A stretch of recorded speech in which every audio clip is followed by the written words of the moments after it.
Na va, taip gražu ir jauku. Tikra kalėdinė atmosfera. Tikrai taip. Taip, už šitą atmosferą būsime įvertinti aukščiausių įvertinimų.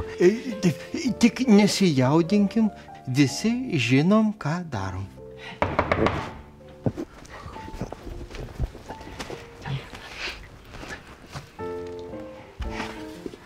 Labą dieną.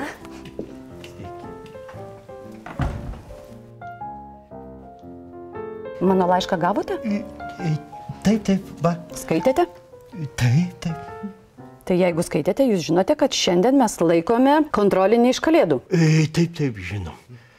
Ir jeigu žinote, jūs turėjote pasiruošti atitinkamai. Panaikiname nedelsiant maistą ir ugnies šaltinius. Sustatome stalus eglutės formą, pasiruošiame popieriaus lapus ir rašymo priemonės. Taip, gerai. Susidomėjai? Visą seriją rasi LRT Epikoje. Nuoroda komentare. Tiu-tiu.